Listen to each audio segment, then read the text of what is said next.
This is going to be a quick demo of how to make a 360 image in which the same subject appears twice, just using some simple masking in Photoshop. So here I am, someone has splashed water in my face, I'm pretty upset about it, and then when we turn around in VR, we see it was me, I'm the culprit.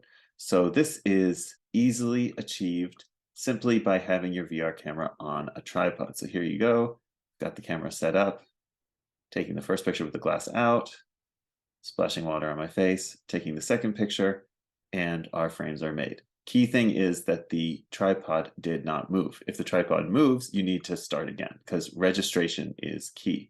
Registration describes that your images perfectly overlap. So here we will open our first image in Photoshop, and we don't need to do anything fancy with importing as layers or anything like that. We can just grab our second image and drop it right in there. And because the images are exactly the same size, because they're from the same camera, they'll just overlay perfectly. So I can see I've got one layer on top of the other. And before I apply a mask to this layer, I want to take note of where I am, because this is an equirectangular image, meaning it's a rectangular projection of a sphere, kind of like a map of the world, actually exactly like a map of the world. So I can see that I am here, but my hand is actually over here. So I'm in two places that need to be masked. Turning this layer on and off by using the little eye icon in the layer palette, I can see that while the sky moves, which is kind of inevitable, I move because I'm changing places, the ground doesn't move, which means I've been successful in not moving my camera.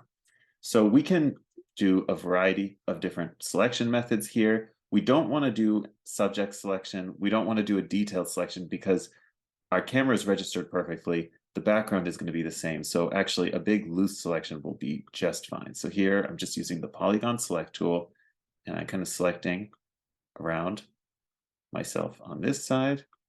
And I could use the freehand select tool too. And then I'm going to select my hand here. And I'm also going to select those drops of water on the ground. Now, if I hide the layers again, I can see that my selections don't touch the other person. They don't overlap with me in the scene. So that's good.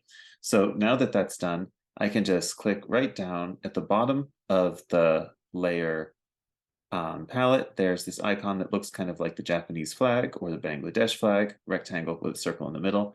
I click on that, and now here I am twice. But we can see the edges around me are very sharp. We can zoom in on that so you can see. So very sharp edges around me. To take care of that, I can click on the layer here, and I have the image and I have the mask. And then I have this little icon called properties, which will give me the mask properties. And I can see I can change the density of the mask, but also the feathering.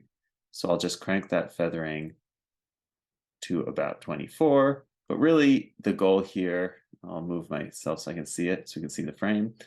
If the feathering is at 0, we have those sharp edges. If the feathering is all the way, I kind of turn into a ghost.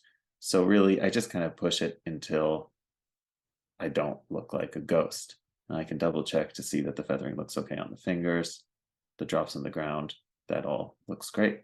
So now we are complete. The only thing left to do is I can go to the layer menu, flatten image, and then I can save this file in whatever form I want.